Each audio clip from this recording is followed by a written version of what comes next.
Bonjour à tous dans cette nouvelle vidéo. Donc aujourd'hui, on va voir un exercice qui nous demande d'écrire une fonction qui est récursive bien sûr, qui permet de vérifier si une séquence est bien de l'ADN. Voilà. En gros, une séquence, c'est de l'ADN si elle est constituée uniquement des bases azotées A, G, C ou T. Donc dans ce cas, si je lui passe la chaîne de caractères pour la fonction isDNA, la chaîne de caractères A, G, C, G, T, là a priori elle doit retourner true, parce qu'elle contient uniquement les 4 types de bases azotées qui sont A, G, C et T. Pour le deuxième exemple, dans ce cas-là c'est faux parce que le fragment que je lui passe en paramètre, la chaîne de caractères, contient I et D qui sont des intrus. Donc ça, a priori, c'est pas de l'ADN. Voilà. Pour faire ça, on va essayer de faire une petite analyse mathématique. Alors, je vais dire is DNA de quoi? Voilà, d'une séquence de A0 à 1, hop, à n-1. Du coup, A0 à 1 jusqu'à n-1, ça correspond tout simplement à une chaîne de caractères. Ça, c'est le premier élément de la chaîne, ça, c'est le deuxième, et ainsi de suite. Voilà. Et vu qu'on commence l'indexation en général à partir de 0, donc le premier élément, il est indexé à partir de 0. Du coup, ici, si on suit exactement la même logique que le premier exercice sur le calcul de la somme, on a dit que pour résoudre un problème, on doit trouver un sous-problème qui sera plus facile que le problème lui-même. Voilà. Et puis, on fait de la récursivité jusqu'à tomber sur un cas de base qu'on peut résoudre d'une manière triviale. Du coup, ici, on fait pareil. Alors, je sépare ma chaîne de caractères en deux. Je garde le premier caractère et le reste. Alors, sur le reste, je vais appliquer sur lui ma fonction isDNA.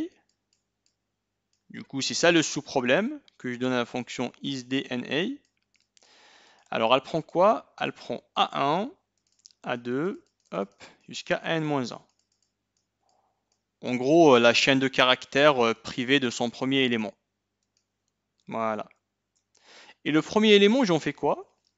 Nous, pour qu'une chaîne de caractères soit de l'ADN, il faut que tous les caractères qu'elle contient, ils doivent être des bases azotées de type A, G, C ou bien T. Du coup, ici, je vérifie que A, c'est-à-dire le A0, c'est-à-dire je vérifie que le premier élément est bien une base azotée. Bah, pour faire ça, je vais de côté, dans mon brouillon, écrire une petite fonction auxiliaire. Je vais dire is base par exemple. Voilà, isBase. Cette fonction, en gros, elle prend un caractère X. Elle me retourne quoi cette fonction? Elle est censée retourner true si X il est égal à A. Elle est censée me retourner true si X il est égal à G. True si X il est égal à C. True si X il est égal à G. Et puis false sinon. C'est-à-dire dans le cas où X est différent de A, en même temps il est différent de G, en même temps il est différent de C, en même temps il est différent de... Alors ici, j'ai fait une petite erreur. Ici, c'est tout simplement T, parce que j'ai 4 types de bases azotées. Alors j'ai le A, le G, le C et le T. Voilà, donc en gros ma fonction, c'est un prédicat. Elle retourne soit des true, soit des false. Si j'ai passé en paramètre A, G, C ou T, ben ça retourne un true, sinon ça retourne un false. Revenons à la fonction isDNA. Donc dans la fonction isDNA, qu'est-ce que je vais dire? IsDNA de toute cette chaîne, c'est tout simplement isBase de A0 and Ça, c'est l'opérateur logique AND. Voilà. Le AND, il est vrai dans le cas où les deux côtés de l'équation sont à true. Donc en gros, pour que tout ça soit vrai, il faut que ça soit vrai et ça soit vrai. En gros, c'est ce qu'on cherche à faire. Écrivons ça d'une manière, voilà, d'une manière plus complète. Alors, je change de couleur. Alors, je vais dire is DNA. Alors, is DNA qui prend une certaine séquence. Alors, A0, A1, A2, voilà, jusqu'à AN-1. Cette séquence, c'est tout simplement une chaîne de caractères, c'est pour ça que je la mets entre guillemets. Égale, donc là, le cas de base, on va le définir là dans un instant. Et puis, la récursion. On a dit pour la récursion, on teste déjà si le premier élément est une base azotée, donc isBase A0, and, opérateur logique, and, isDNA. On appelle récursivement notre fonction. IsDNA, bah, sur le reste de la chaîne, A1, A2, des points jusqu'à AN-1. Voilà. Du coup, à votre avis, c'est quoi le cas de base ici?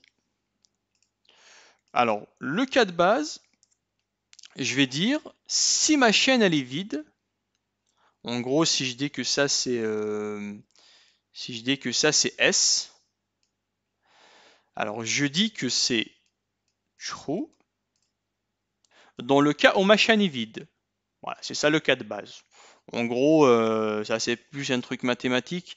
Une chaîne vide, on va plus la comparer à un ensemble vide, et sur un ensemble vide, toutes les propriétés elles sont vérifiées. Donc, je peux très bien dire qu'une chaîne vide, c'est de l'ADN. Voilà, tout simplement. Donc, true, si la chaîne elle est vide, en gros, si sa longueur, en gros, si length de S égale 0, voilà. En gros, si S est une chaîne vide, alors je retourne true. Alors, donc, essayons déjà de traiter un petit exemple pour voir mieux. Alors, si je vous dis is DNA de la chaîne AGCT, ou bien tout simplement AGC, pour faire court, alors ça c'est égal à quoi? Est-ce que la longueur de la chaîne est égale à 0? Bah non, parce que sa longueur c'est 3, donc je fais le deuxième cas. Bah, is base de quoi? De A0. Mon A0 ici c'est quoi? Bah, c'est tout simplement le premier caractère de la chaîne, donc isBase de A. And, et logique, bah, je vais écrire and tout simplement en anglais. isDNA, appel récursive. isDNA de G et C. Voilà. En gros, sur la chaîne, sur le reste de la chaîne de caractères. La chaîne de caractères privée dans son premier élément. Alors ça, on l'applique récursivement. Je vais dire quoi? isDNA de GC, c'est quoi? Bah, c'est tout simplement isBase, parce que là, on va faire aussi le deuxième cas. IsBase du premier caractère, donc isBase de G, and isDNA, l'appel récursive sur la chaîne GC privée de son premier élément. Et GC de isDNA de C. Voilà. Et puis pour celui-là, isDNA de C, bah, j'applique aussi l'appel à la fonction d'une manière récursive. Je vais dire isDNA de C, bah, c'est tout simplement isBase de C and isDNA, voilà du reste. Et ici, il ne reste rien. Il va rester uniquement la chaîne vide. Des guillemets, je mets rien à l'intérieur. Et pour résoudre ça, isDNA, c'est égal à quoi? Ça, on tombe dans le cas de base. On tombe dans ce cas. Parce que la longueur de S, c'est 0. J'ai aucun caractère. Donc, isDNA de chaîne vide, ça retourne un trou. Une fois qu'on a fait tout ça, on a construit un arbre en descendant vers le bas. Là, on va remonter. Alors, donc, isDNA, sa valeur, c'est true. IsDNA plutôt de chaîne vide, c'est true. IsBase C, est-ce que c'est une base? Bon, on regarde notre fonction. Oui, ça retourne true parce que isBase de C, c'est true. Voilà, tout simplement. Donc, ça, c'est true. Du coup, il va faire true and true. Ça retourne true. Et puis, isBase UG, bah, ça aussi, c'est true. True and true, bah, ça retourne true. IsBase de A, ça c'est true. Donc, true and true, c'est true. En gros, isDNA de AGC, bah, c'est true. Voilà. Parce que tous les caractères sont soit des A, des G, des C ou des T. Ben voilà, tout simplement. Ici, par exemple, on prend un cas dans lequel, on a un caractère intrus. Ben, je vais dire par exemple isDNA, voilà, on va dire de AX, par exemple. Bon, ça, c'est pas un fragment d'ADN. Alors, on va faire pareil que le premier exemple. isDNA de A, plutôt, excusez-moi, c'est plutôt isBase de A and isDNA du reste, c'est-à-dire de X. Pour calculer isDNA de X, qu'est-ce qu'il va faire? Alors, isDNA de X, bah, c'est tout simplement isBase de X and isDNA de chaîne vide. Voilà. Après isDNA de chaîne vide, c'est quoi? Bah, c'est tout simplement true.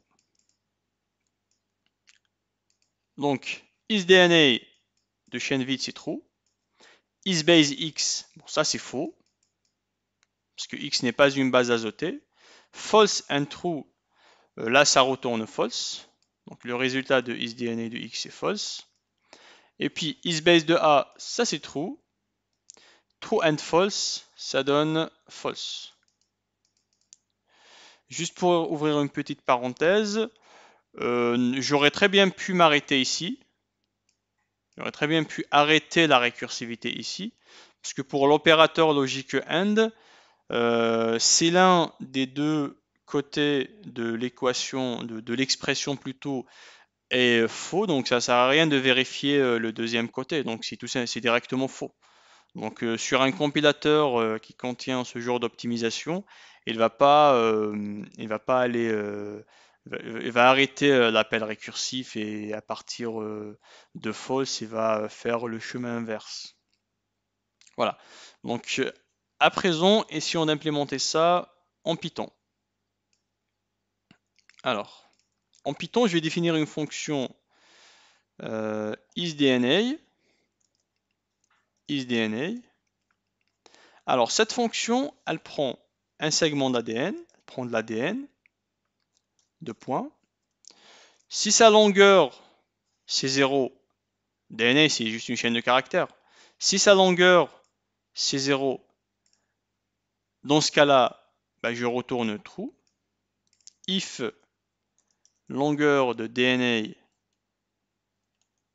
alors DNA, pour avoir le même nom de variable, égale 0, bah, dans ce cas-là, je mets un return true. Dans le cas contraire, bon là aussi j'ai pas besoin, je peux mettre un else et puis mettre un return, mais voilà, en fait je peux m'en en passer, je peux mettre directement return isBase de A0, isBase de A0, c'est-à-dire le premier caractère de la chaîne DNA. Bon, pour le récupérer en Python, il suffit juste de mettre DNA de 0. And isDNA de toute la chaîne de caractères privée de son premier élément. Pour faire ça en Python, bah, c'est simple. Je vais vous faire un petit exemple ici. Alors, si je dis que S égale à A, B, C, D, et que je veux prendre, par exemple, je veux récupérer la sous-chaîne de S privée de son premier élément, je vais tout simplement écrire S. Je vais dire 1, c'est-à-dire commence à partir de l'indice 1 et tu finis à partir de l'indice, voilà, l'indice, la fin de la chaîne, quoi. Donc je mets longueur de S.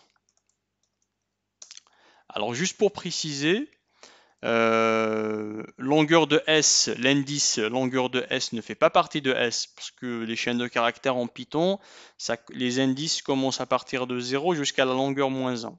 C'est juste que cette écriture permet de retourner la sous-chaîne qui commence à partir de l'indice 1 et qui finit à l'indice longueur de S, intervalle ouvert.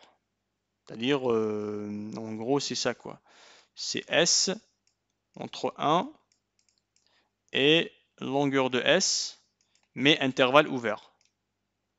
Voilà. Donc il va s'arrêter à longueur de S moins 1. Et puis pour écrire encore plus petit, je vais dire tout simplement 1, 2 points. Bah, le compilateur, plutôt l'interpréteur Python, va comprendre que je cherche à récupérer la sous-chaîne qui commence à partir de l'indice 1 jusqu'à la fin. Et si je mets rien, il va comprendre c'est jusqu'à la fin. Voilà. Faisons pareil ici. Donc isDNA, je vais mettre DNA de 1, 2 points. C'est-à-dire DNA privé de son premier élément. Donc là, une fois qu'on a écrit ça, qu'est-ce qui manque? Il manque à définir la fonction isBase. Alors, la fonction isBase, je vais la définir en haut. Alors, isBase, je vais mettre quoi à l'intérieur? Bon, ça prend une base. Et elle va me dire si c'est une base azotée, type base azotée qui se trouve dans l'ADN ou non. Bon, là, je teste. Ou bien je peux directement mettre un return. Base égale A. Or, base égale G. Or, base égale C. Or, base égale T. Voilà. Et là, notre programme est complet. Donc là, j'enregistre et on va essayer de faire un petit test. Alors, toujours F5. Et puis là, je vais définir par exemple un fragment d'ADN, AGCT, GG, CGG. Alors, isDNA de DNA. Voilà, ça me retourne true. Mais si je définis DNA autrement, je mets A, T, Y, U, S, X, je mets des caractères, n'importe quel type de caractère. Là, si je mets isDNA de DNA, là, si je mets entrée, hop, ça me dit que c'est false. Alors, il y a une manière, on va faire une manière plus intéressante d'implémenter ça. On va remplacer la fonction isBase par un dictionnaire en Python. Ben, je vais tout simplement définir base, un dictionnaire. Alors, ce dictionnaire, il contient quoi? Ou bien pas un dictionnaire. Je vais plutôt définir ça comme étant une liste. Alors, je vais dire, cette liste, elle contient A, G, C et T. En gros, elle contient toutes les bases azotées qui existent dans l'ADN. Ça, j'en ai plus besoin, je l'efface. Du coup, au lieu d'écrire isBase de DNA, ben, je vais tout simplement dire DNA de 0 in base. Voilà. Donc, qu'est-ce qu'il va faire ici? Il va prendre le premier caractère de DNA, il va vérifier s'il appartient à la liste base. Par exemple, si c'est A, bah, il va parcourir cette liste et va essayer de chercher si A existe dans cette liste. Bah, s'il existe, ça retourne true. S'il n'existe pas, bah, ça retourne fausse. J'aime bien en fait cette écriture, elle est plus professionnelle, je trouve, que la première. Donc là, si je réexécute et que j'appelle ma fonction isDNA, bah, je lui donne une chaîne par exemple TC, voilà, GA par exemple. Alors là, ça me retourne true. Si je lui donne quelque chose de faux, alors j'ai voilà, DTD par exemple. Alors, normalement, ça me retourne false. Voilà. Donc, juste pour rajouter un dernier mot, pour résoudre ce problème, qu'est-ce que nous avons fait? Bah, on a suivi tout simplement le schéma traditionnel de la récursivité. Pour résoudre un problème complexe, bah, on essaye de résoudre un sous-problème qui ressemble au premier, mais qui est plus facile à résoudre que le premier. Par exemple, savoir si toute cette chaîne, toute cette chaîne, c'est de l'ADN, bah, il suffit tout simplement de vérifier si cette sous-chaîne, c'est de l'ADN. Et puis pour celle-là, on vérifie uniquement celle-là, ainsi de suite, jusqu'à ce qu'on tombe sur un cas de base, tout simplement. Voilà. C'est une manière classique de faire. Donc, on va finir la vidéo. Si vous avez des questions, vous pouvez toujours me les poser dans les commentaires. Voilà, je vais essayer de répondre. Voilà. Et je vous dis à la prochaine vidéo. Au revoir.